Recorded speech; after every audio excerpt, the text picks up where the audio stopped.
So my name is Jamie Beth Colvin. I am a librarian at Pepperdine University. I'm the research and instruction librarian. Plagiarism is presenting anything as yours that isn't yours. So if you cut and paste a document from the web, that's plagiarism. If you quote your professor but don't say you're quoting your professor, or even say things from the textbook, basically the citation rules that apply in the world of, unless it's common knowledge, then you didn't think of it. And at college, even at college, these aren't innovators. They're still regurgitating, so they're not having very many original thoughts, if any. So most of what they have is paraphrasing, taking from other people. So at Pepperdine, the Academic Integrity Committee hears cases of anything academic-wise that is called into question.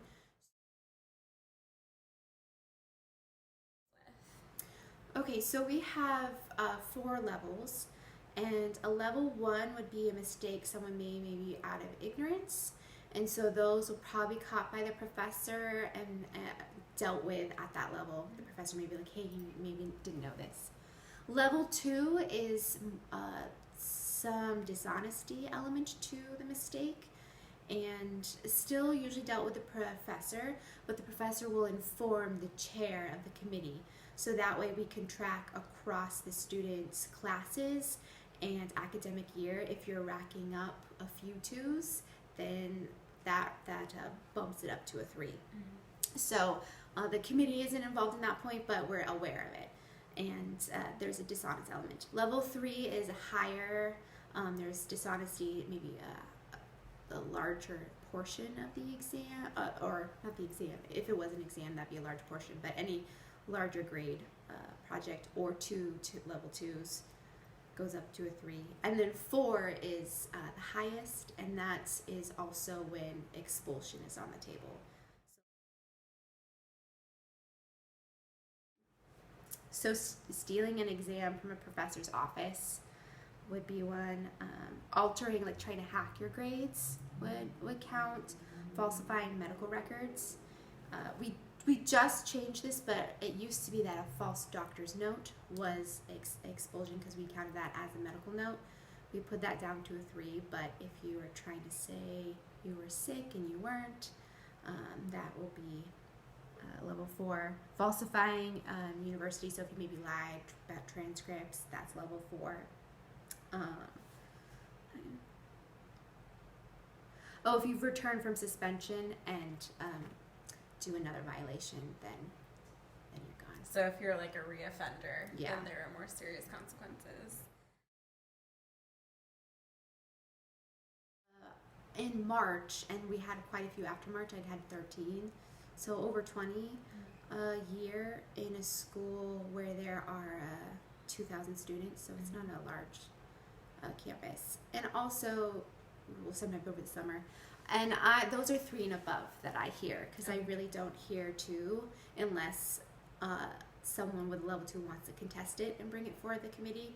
So there's a lot more happening below that are being dealt with the professors and the chair of the committee.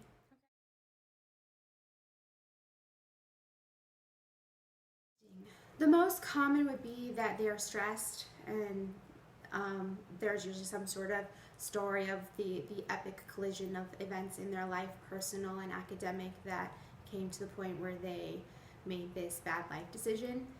They all have that, and you will get stressed at college. I guess I take it into account a little bit, but also you're kind of judged by how you perform when things don't go well, when life is hard. And so my main thing is, okay, what I want to know is, you crumbled in this scenario, what will you do so that doesn't happen again? Like, okay, this tornado of events happened. How will you prevent that from happening? Are you going to maybe take time management classes so you're not procrastinating? Because it's a lot of procrastination and sick and overwhelmed and stressed. Are you needing to go to a counselor because there's things in your life?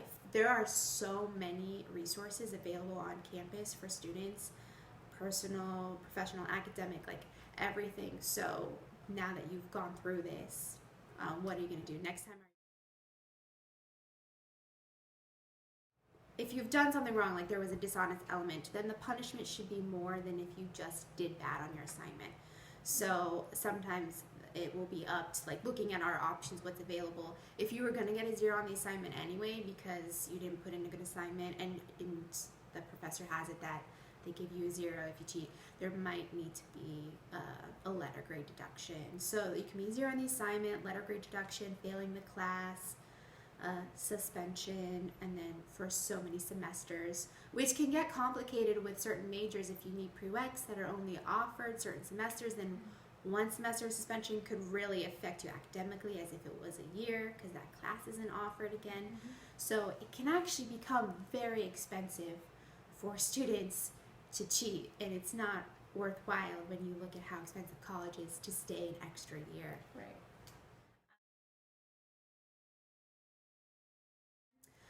There are certain, we have a study abroad program that's pretty robust, and lots of students go to that, and that you could be disqualified from participating in that.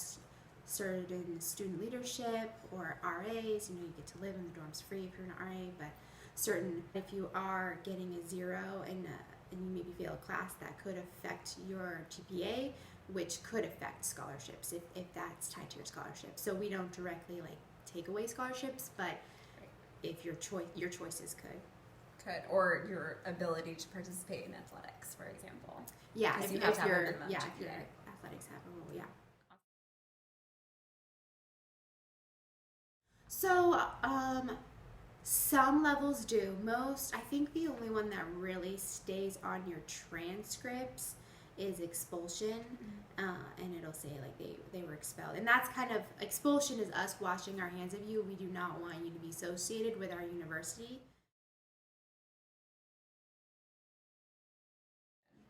There's a few different models.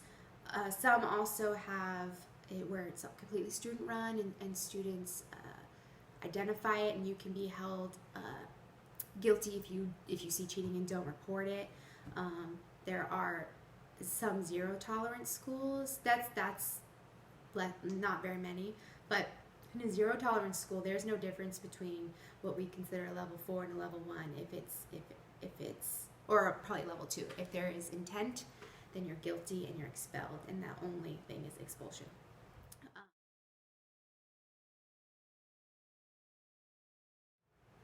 A few things.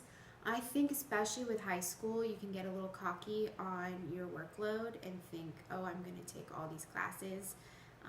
If they advise 3 units, it's fine, I can take 4 or 5.